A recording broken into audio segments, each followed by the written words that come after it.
Hoje a gente vai entender um pouquinho sobre a neurobiologia da depressão e as principais hipóteses sobre por que ela acontece e o que acontece no cérebro quando ela acontece. Eu me chamo Gustavo, sou formado em psicologia e este aqui é o meu canal Comportamento e Pensamento. Seja muito bem-vindo e bora lá para o conteúdo. Bom, a depressão ela é circundada dentro do território da neurociência por uma hipótese que é, na verdade, uma compreensão errada dela que acabou tornando ela um pouco caricata, que é a hipótese monoaminérgica clássica. Ela vem de 1965 e a banalização dela fez com que as pessoas acreditassem que quem é da neurociência acredita que a depressão é causada por falta de dopamina ou de serotonina no cérebro. E a coisa não é tão simples assim. O que acontece é que lá nessa época,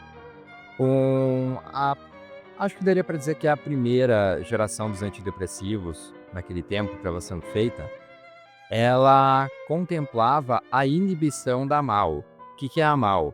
A MAO é uma enzima que destrói as monoaminas. Por isso que o nome é hipótese monoaminérgica, porque monoaminas são dopamina, serotonina e noradrenalina. E a MAO ela destrói a dopamina, a serotonina e a noradrenalina. O que acontece quando ela é inibida, quando essa enzima é inibida, o que acontece é que tem mais dopamina, serotonina e noradrenalina no cérebro. Então, basicamente, por mais dessas monoaminas, de novo, dopamina, serotonina e noradrenalina no cérebro, fez com que as pessoas tivessem uma melhora dos sintomas depressivos.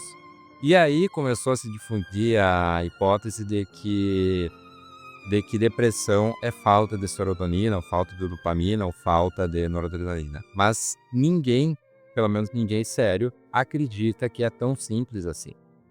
E na verdade, essa hipótese ela sobrevive em certa medida, mas de uma maneira um pouco mais complexa. E por que um pouco mais complexa? Vamos pegar um exemplo para que tu entenda melhor por que é um pouquinho mais complexo que isso. Vamos imaginar que tu esteja cansado e tu beba café. Tu estava cansado porque estava faltando café no teu organismo? Não, mas o café, ele atuou de uma forma que conseguiu fazer com que esse cansaço fosse diminuído ou até suprimido. A mesma coisa acontece com relação às monoaminas, não é a falta delas que levava à depressão, mas colocando mais delas, tu consegue um efeito benéfico, digamos assim, tu consegue reverter esse efeito depressivo, mesmo que ele esteja sendo causado por uma outra coisa. Então, essa hipótese, ela de certa forma sobrevive, mas de uma maneira mais complexa dentro de uma teoria que é a da desregulação dos neurônios. Ou seja, está faltando ou dopamina, serotonina e noradrenalina no cérebro, ou então receptores para esses neurotransmissores. Então, com a falta desse efeito no cérebro gerado por essas monoaminas, se geraria depressão. E isso é uma das principais hipóteses que ajudam a explicar o porquê que os antidepressivos, eles conseguem ter um efeito assertivo, ter um efeito eficaz, melhor dizendo, no cérebro. Porque, basicamente, o que eles estão fazendo, grosso modo, é injetar mais serotonina, ou mais dopamina, ou mais noradrenalina, ou mais algum outro neurotransmissor no cérebro, ou então inibir algum neurotransmissor no cérebro. Eles estão mexendo com neurotransmissores. Muitos deles tem efeitos adversos indesejados, porque é difícil isolar o efeito de, por exemplo, conseguir mais serotonina. Às vezes consegue mais serotonina ao mesmo tempo que está reduzindo a libido, por exemplo, que é um efeito adverso comum dos antidepressivos. Então, essa hipótese da desregulação dos neurotransmissores ajuda a gente a compreender a ação dos antidepressivos. Mas existem algumas outras hipóteses. Existe também a hipótese da atrofia neuronal. É parecida com a hipótese da desregulação dos neurotransmissores, mas a hipótese da atrofia neuronal, ela está nos dizendo que a depressão, não sei se você sabe, mas um fator de risco muito comum para a depressão é o estresse. E o estresse, muitas vezes, é correspondente ao aumento de cortisol.